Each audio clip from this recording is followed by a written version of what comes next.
Welcome everybody to today's webinar with Mindflower and Dynamicweb. Today we will be talking with Jasper about scaling B2B and how you can build a digital relationship with your customer. Very excited to do today. And with that, I want to welcome Jasper. Jasper, do you want to do a quick introduction of yourself? Hi everybody, I'm Jaspers. I'm the CEO of Mindflower. I've been working with Mindflower for a year now, pretty fresh in the business. I've been on the buying side of e-commerce before, and I'm looking forward to talk with you about the B2B possibilities, but also B2C, of course. That's the beauty of it. Today we will actually have a combination, and B2B can always learn quite a bit from B2C. A bit about myself. I'm Eric Jan van Putten. I'm the VP of Marketing at Dynamicweb. I have a true interest and love, enthusiastic for technology and how technology can help build the success of organizations, how it can help scale e-commerce success. And that brings me to some of the first topics I briefly want to do an intro on. Is that e-commerce is growing. I don't think I'm surprising anyone with that, but e-commerce is growing by well over double digits year over year. And COVID, of course, helped accelerated that even more. Some countries are around double digits, some are well above 40% in the last year. So it's a really exciting time for e-commerce and for digital transformation that organizations have to go through. And earlier I said a little bit about that B2B can learn quite a bit from B2C, but interestingly enough, B2B is much, much bigger. It's a bigger market. There are bigger average order values. Often they are far more complex projects or sales projects, and therefore they also tend to take a lot longer. And there is a opportunity in that and a need in that about building that relations. And before we talk a bit more about experience, next to that B2B is much bigger, there's also often many more sales channels to keep in mind. And more sales channels are added every year. Marketplaces is one of the fastest growing channels also for B2B. This does differ a lot country by country, but in general, marketplaces are fastly growing, and it's an interesting opportunity for organizations to step in when it fits. Partner network, reseller channels, social commerce, more channels are added every time. And across many of these channels, it's important to stand out, have rich product information, accurate product information. The commerce experience you want to have under control, both on and offline, both on channels that you own as well as where you pay to be on, so like marketplaces. But the buyer expects that seamless experience across all the different channels. So they start maybe on a marketplace, someday they hit your owned e-commerce store, they call your sales guys, they see you at an event. They want to have that seamless experience, whatever the channel is. And to be able to do that, it's important that technology can help with that. So this is one of my favorite studies that I keep track of every year. And this one, I have to admit, is probably a year old already. But here it shows that experience is incredibly important. And you can download the Salesforce State of the Connected Customer at their website. It's a great read for anyone in marketing and in sales, and certainly in B2B. But according to Forrester, another study, is that experience is so important that 42 of B2B purchases are now happening online through digital commerce, and that can be self-service or it is sales rep assisted buying. So there's many elements in this, but what it really comes down to is it's about the experience. So how can you now really do that? And in a moment, I will be asking Jasper. And by the way, Jasper, if you have any thoughts, just break in. Yeah, We can no, have some yeah, I fun on will. this. I will. Thanks, Eric. I will. Cool. So yeah, the e-business market, and how can technology really help with that? Because if we want to be able to have every touch point centrally stored, it comes down to setting up the right kind of MarTech stack, marketing technology stack. And in the past, this was known as build versus buy. Recently, Forrester started working with customize versus compose. And our vision on it is that you can either build a Frankenstack of point solutions. So you can have your product information management separately, you can have digital market separately, you can have your e-commerce environment separately. And that makes integrations complex. They are. What good data goes where? There's an uncertain amount of hours that go into this. Does it work? And one of my favorite examples is what happens if an integration fails, when it breaks along the way. For example, even though an integration only fails once a year, in this example, we're already talking 6 to 9 different integrations. So that means once every 2 months or so, something breaks. And that adds to frustration. That adds to potential lost revenue. And my personal favorite, that also actually means you have to go to your stakeholders or your manager and say that something broke again. So you don't want to have that happening too often. And with the, it's a nice one, right? Nobody likes that, huh? Nobody likes that. I really don't like that. And with our own marketing tech stack that goes in a broader sense, yeah, I have to do that sometimes as well. And I dread doing that. So with the dynamic web approach, it is that unified e-commerce suite. It's that one platform that covers many of the e-commerce related technologies that are needed to scale e-commerce success and to build a B2B positive experience for your customers, because every touch point goes into the database and can be used to personalize. It can be used to feed your sales, and I will know that Jasper, you will go deeper into that, so I won't stand still at that too long. But what it comes down to is, if you want to build a point solution, best of breed combination, that could be a good fit, but implementations tend to take longer. It is usually at a higher total cost of ownership, and there is risk, because if this one thing breaks, you have to go back and figure out what it is. Where the dynamic web approach of best of B2B e-commerce is that it covers all the must-haves. It is the strength of the combination of these deeply connected, pre-integrated approach that can really help you get the data and operationalize the e-commerce success that you need, while still keeping the flexibility to extend where extensions are needed. And any platform needs integration. And I think that that's a nice jump, because that jumps us to one of the questions where, if you want to scale, then there's automation and efficiency. And with that, Jasper, I kind of want to hand it over to you. What's your thoughts on this?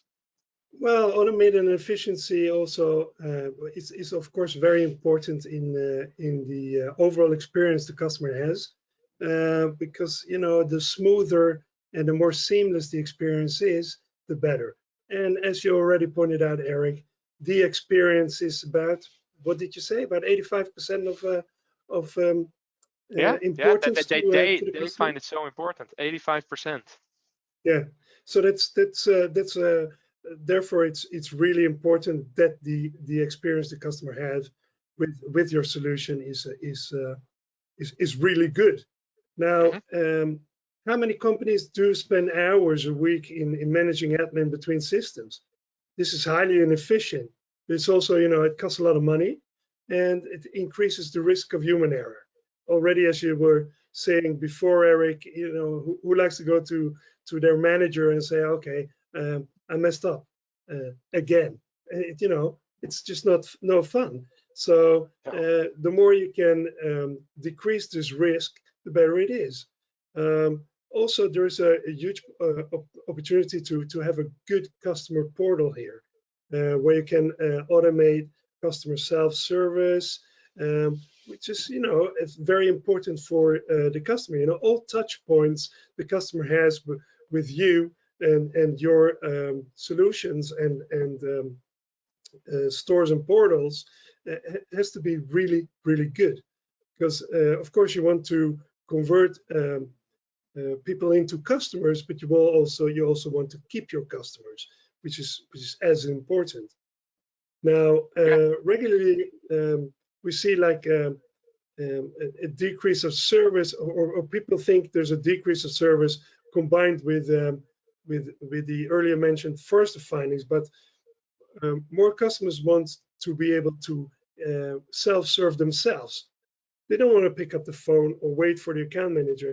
I mean, how many people are we here in this call that have been on the phone to a service desk waiting? There are like 72 customers before we can answer the phone.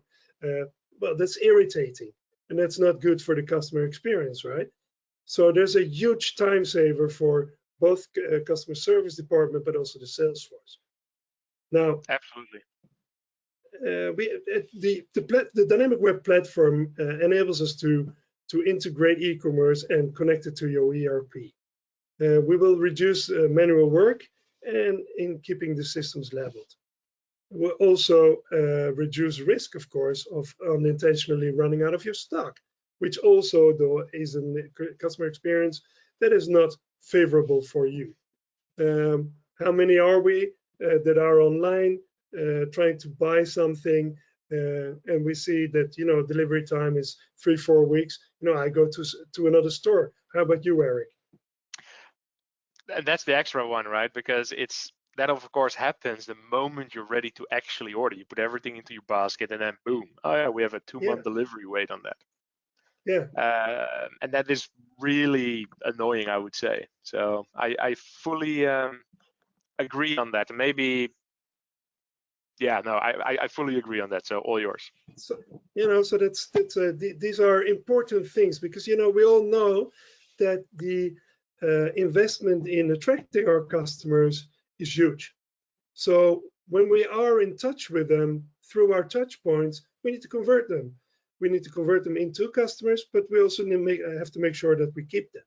So in that process, we really want a seamless, good experience online and offline, of course. Now, the ERP integration is also we can have two ways of integrating. We can bolt on or build your key e-commerce in the ERP, or we can build it loosely coupled. It's pretty flexible. Maybe Eric, you can talk a little bit more about that. Yeah. So as I do love technology, the ERP integrated part is something we see regularly. So many of e-commerce and manufacturing, retail, wholesale, of course, have ERP systems. And probably oversimplified, there's two ways of connecting to your ERP system. Either you loosely couple your e-commerce environment to the ERP system, which allows you to upgrade either site when necessary, or when one of the sites is slow, it doesn't pull down the other side.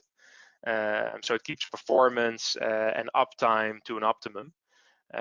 Or you can crawl into the ERP system, and the benefit of that potentially is that it can reduce a couple of days, couple of hours of integration time. So in the implementing phase, that could save you some time and therefore money. But when you're upgrading your ERP or when you're upgrading your e-commerce environment, because they are so tightly interwoven, you get into the problems that, if either one has something, both are down. So there's a risk involved with that one. And that the loosely coupled, sometimes people think, yeah, but how about I pull enough data out and quick enough? How we do that at Dynamicweb is we pull the more static data in bulk, in batches. So let's say once a day.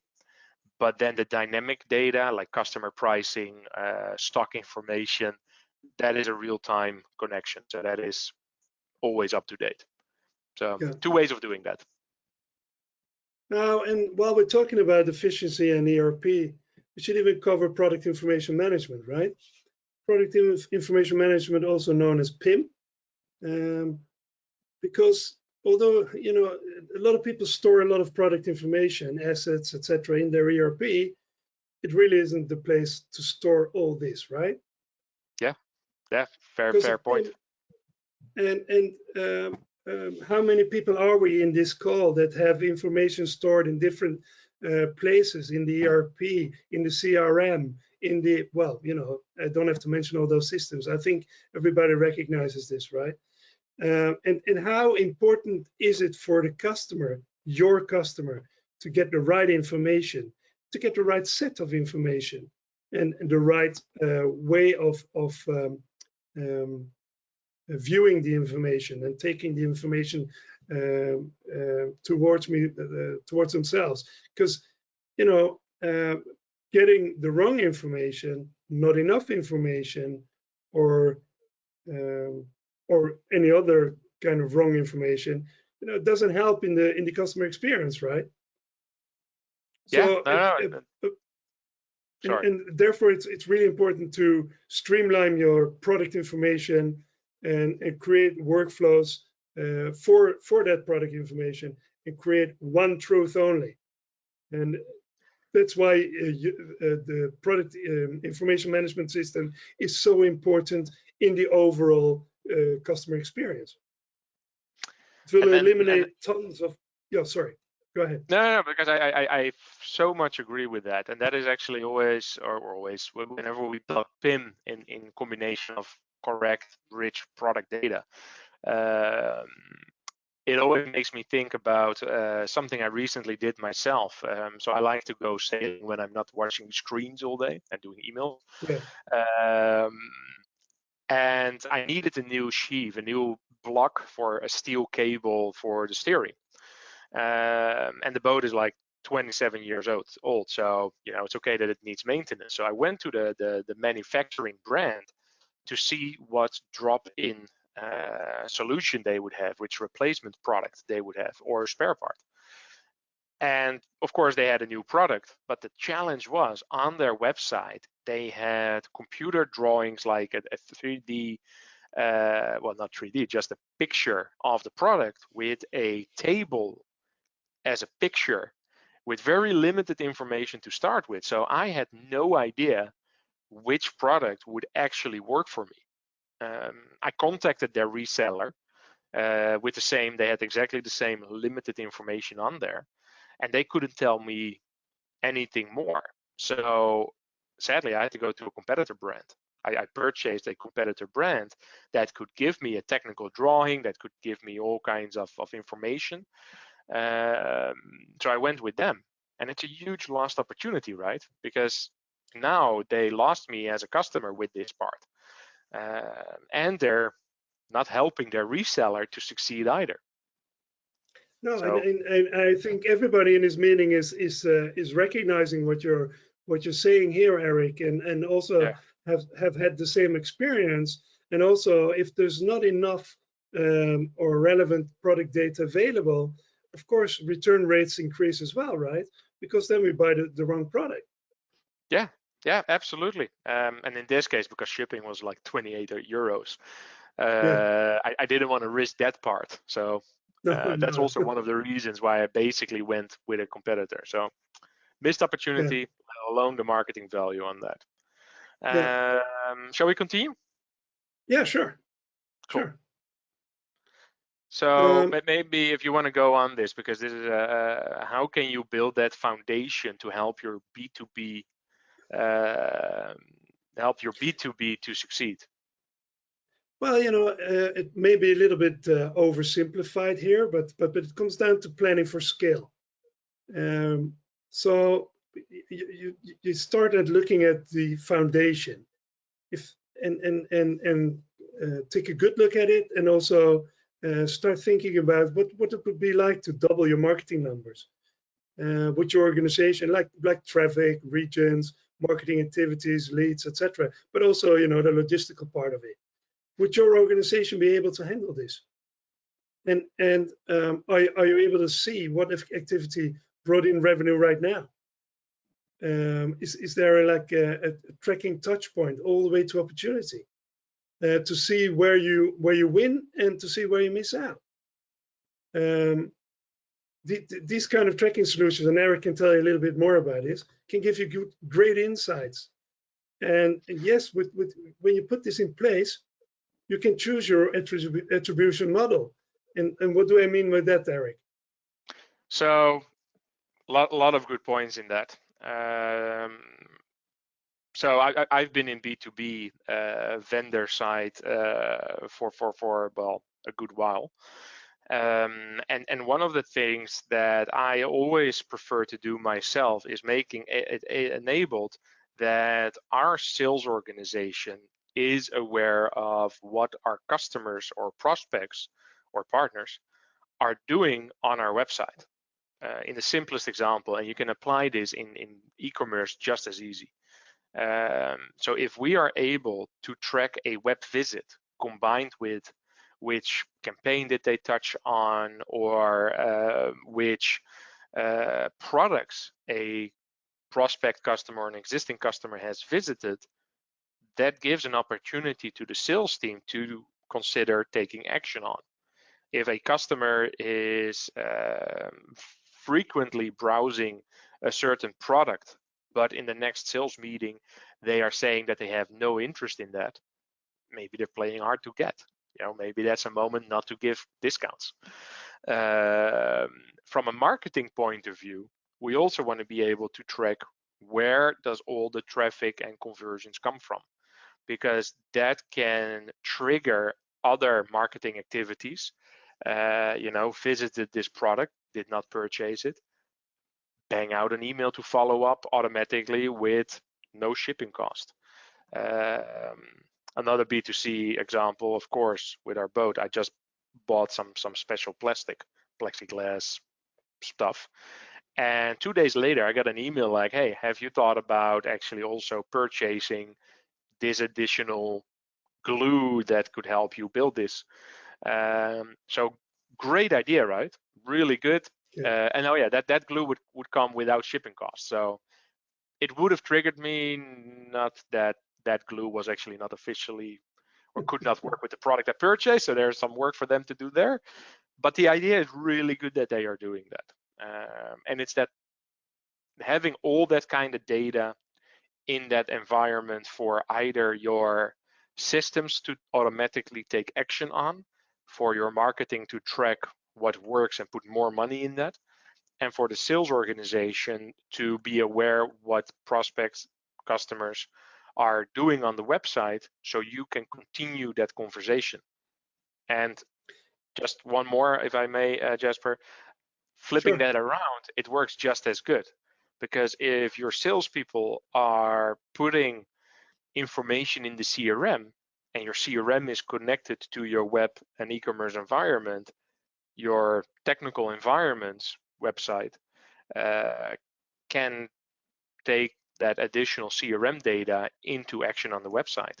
So maybe the purchase for this customer happened offline, but when the customer comes back to the website might take action related to that and show you the right type of glue. So there's a That's right. lot of technical opportunities here. I hear a lot of return on investment, Eric, and I like it. It's a really nice thing, and Gartner actually released a report like two years ago, I guess by now, saying that so many organizations that have invested in personalization are struggling with that. And I always find it fascinating. Why? Because, okay, don't do personalization on every page that you have, because it can get complex to manage and keep track of. Therefore, build a good foundation so you have an idea. But start with a couple of pages. Start with a certain module that automatically Yeah, updates across many pages. It's not that hard, and it's very easy to track. UTM can be used for that. Goal tracking can be used for that. So I don't see the problems with that, yeah, if I might be honest. Shall we, yeah, because we were talking about product information a little bit, one of the questions we wanted to talk about is how can product information help drive the best possible product experience? yeah. Well, So, the more relevant product data we can show in a product, the safer the audience feels buying it. Not just the way we show the data, but also, like we were talking about before, the right data. Trainers yeah, versus running shoes, text, synonyms for your products to help users, but also to help SEO, to find the right products while searching. Then it's quite simple. If it's a hassle to put in structured product data, people simply don't do it. So yeah. maybe you can explain a little bit more what a PIM is, Eric. Yeah, it's so it's a product information management solution, and also bringing it in a moment so you can continue talking about that structured data from a marketing perspective, bringing it back to that screenshot of the table. I'm always fascinated by something like that, because the more structured data you have on your website, on your environments, the better it can be found by Google, by Amazon, by whatever marketplace. So having the best possible rich, accurate data has an extreme amount of benefits that will help you sell more, basically. Um, and maybe also to that example, on the back end of things, so in the organization, I was talking to a reference customer recently, and the moment we talk PIM, for many distributors, manufacturers, the moment we talk about PIM, it's about, so how do you actually manage your product data? And a lot of organizations are still with, I have these 6 different Excel sheets. I have these 18 different folders filled with images, if they have that, videos, but the data is completely decentralized in an organization. And launching another product is a hassle, right? You need to talk to 6 different people. It all goes via email. It goes via Excel sheets, files shared on SharePoint if you're lucky, although no one is happy with SharePoint.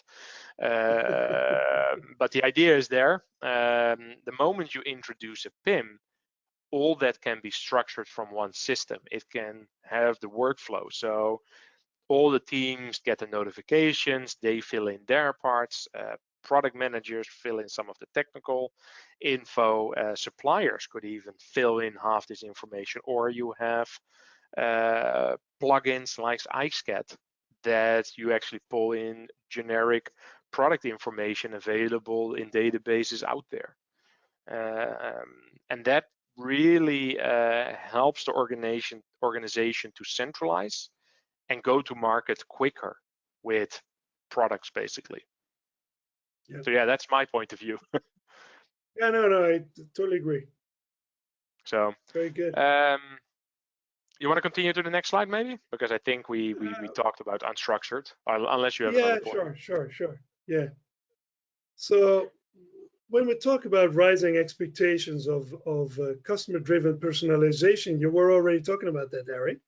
Yeah. But also for B2B, research shows that 50% of B2B buyers um, want better personalization options, because that's a key consideration Hmm. while they're looking for online providers to build a relationship with. Now, research shows that consumers spend like 48% more when they get a personalized experience. Now, that's this is important data, This is important data because it's pretty. I would say it's that way. It's pretty easy to increase your sales per customer, right? Yeah, absolutely. Personalization again. Maybe to reference back to your stock example, when stocks are out, then you can either show that the product is not available, but how about you actually show the next best thing? Yeah, And it's called a yeah, recommendation engine, but in my simple view of marketing, that's personalization. yeah, yeah. And this customer experience, the management market there is expected to double by Yeah, 2025 to enormous amounts. yeah, It's about $14.9 billion. And B2B customers, they want the same immersive experience as a B2C shopping experience. And brands can't deny them that if they want to be or stay on top and have that competitive edge that they're looking for. Now, fully personalizing the B2B buying experience, you know, then as a brand, you need to leverage the customer data you have. You need to use of artificial intelligence and machine learning. Now, all this is enabled by the dynamic web solution, yep. Well, the machine learning right? I'm fascinated by machine learning because I think that you need vast amount of data to really do that. And I certainly personally I don't believe in AI. It's just a fancy word for machine learning at this stage. Yeah, I agree. And I think we will all know when the world ends that AI started working. But again, different point. So um, Yeah, yeah, so basically I think your personalized element is absolutely a key one, which is not that hard to do to give that better experience. And having all the touch points centrally in a customer database and connected in the right way to your CRM is where the real win can be made, I yeah. would say. Do you want to And talk briefly about this slide? yeah, sure. And because it's of course it's really important to check and investigate how and why customers become your customers. Why do they choose you and not somebody else? But it's also as important, and you can see that in this slide, to check how come that more than 80% of your potential customers check out online before going further in their customer journey, because that's a huge opportunity, right? How about turning half of them into customers? Man, that would Yeah, increase your business, right? it will Now, absolutely help. and there, the same uniform brand experience across all contact points. That's paramount. That's paramount to converting everybody into a customer. And everybody is of course a very high goal, but it's also it's a good goal to aim at. Now, B2B buyers, they expect various digital efforts from you as a supplier. 45% want personalized content on a portal. 44% are looking for an easy to use return on investment calculator. 38% are looking for AR capabilities. 33% want video chat options. Now, all this is the really important information you can work with in turning traffic into customers, right? Yeah, yeah, very Also, good points. there was a survey in 2019 that found that more than half of the B2B decision makers, they find video the most useful form of content, closely followed by case studies. Now, this is really important information. I would like And to tag on that, Jasper, because that's yeah, also sure, sure. something. Because Dynamic Web, we have a lot of manufacturers as customers, and a lot of them build specialized products, spare parts, technical products, and often these organizations don't believe video is something for them because their product is boring or very technical. Yeah, Let's take that sheaf example, which is not really that technical, but it could be applied in this example. If they, instead of that product computer drawing would have put that product in someone's hand and simply would turn it around, showed me all angles, I might have known enough to actually consider buying it. Yeah. I probably still would need technical drawings, but this would have given me so much more information, maybe spin it a little bit, right? And that can go for almost everything, even something like a nut or a washer or whatever. Yeah. If you can simply see it in different angles, different lights, same as with, let's say, fashion, with shoes, dresses, clothing, Yeah. it goes for technical stuff as well, in my Yeah. opinion. I agree. I agree. So Also live shopping is of course also a trend that is picking up hugely, immensely right now. yeah, yeah, it But is. keep in mind that still, all 80% of all purchasing decisions, also at B2B level, are based on the direct or indirect customer experience, and only 20% is based on the price or the offer itself. Yeah, it's So really it's about important. building that relation. It's important to keep that in mind. So that drives us to the last bullet of today is, Yeah. so how can you build an e-commerce strategy that scales? You want to give it a first go, Jasper? Well, there's a couple of questions you have to start asking yourself first. Do you want more systems or you want fewer systems? Is it okay to work in several different interfaces, or do you prefer one and the same? Do you want your product information on a lot of systems, or do you want one truth? Do you and your digital partner have resources to handle integrations? And also you have to look at, okay, the implementation partner I have, do they prefer to sell loosely coupled systems or a single platform? Now, these Yeah. are a couple of questions that you will have to answer for yourself. And of course, we can help. Both Eric and myself, we can help and assist you in this process. Anything you would I like to add, Eric? so great questions, and I think that really comes to if you can answer those, it really does come down to having the right strategy, and then I would also say the right operational excellence, and the right partner like Mindflower can play the difference in being able to scale your e-commerce strategy and scale your sales. Um, I would say that it comes down to having the right data in the right places and being able to make insight or data into insights into actionable actions.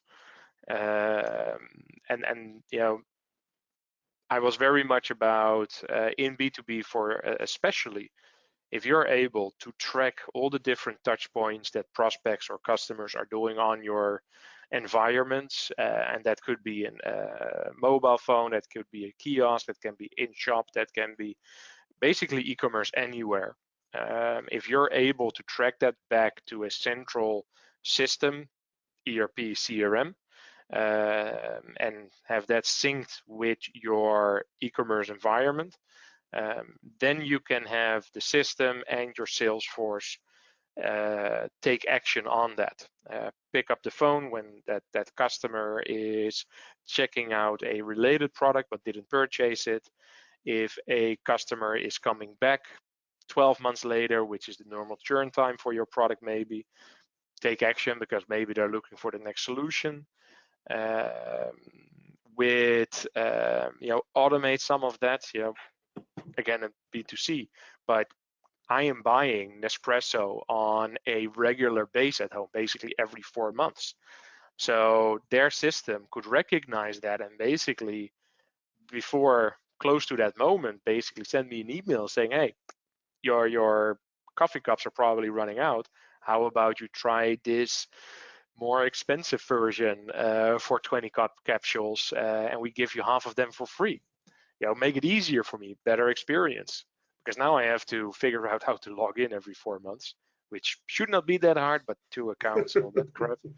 Yeah. And then I can order, and I never can order enough recycling bags because I order so many cups, like I don't know how many actually, but let's say 200 of them, and I can only order for like 100 or 150, I guess, for the recycle bag. So improvement elements. Yeah. So Yeah. data in the right places, available to the right systems and the people. I would say that that's a key element to scale your e-commerce organization. Agree. So I think that brings us to the end of this webinar. We can briefly talk about, of course, dynamic web, where we're global, we are everywhere. We have the platform as touched upon along the way.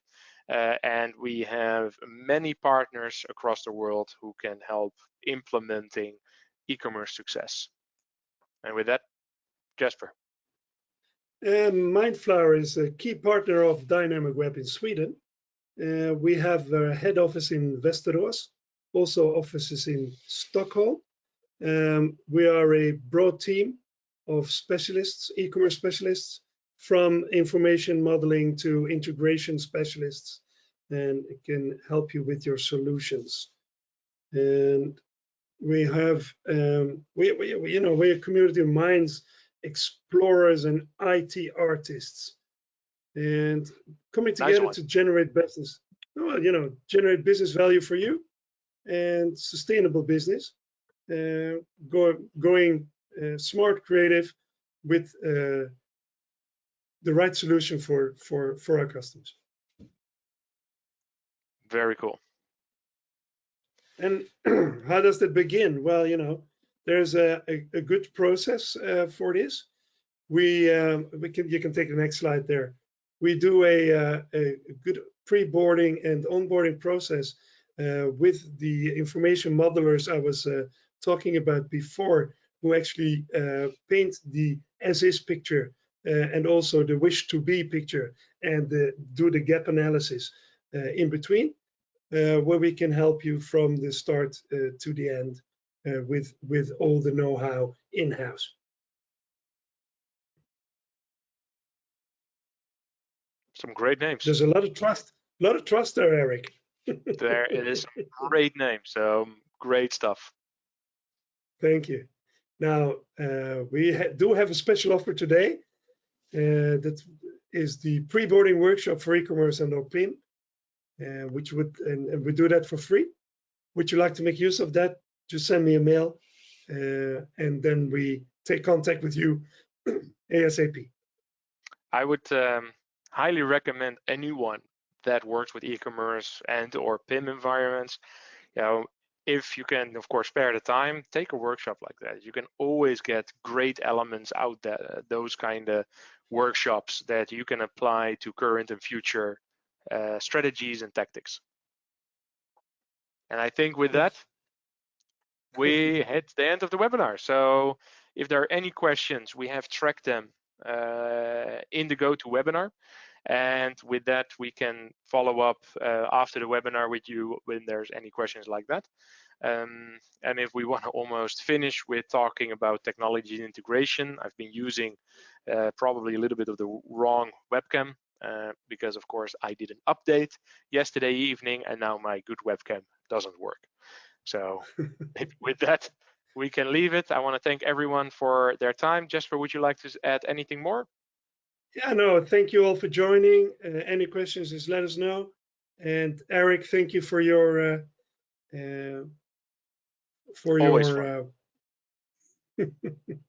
it's always a pleasure, Jasper, to work. So thank you very much, and I look forward to our next one. Thank you.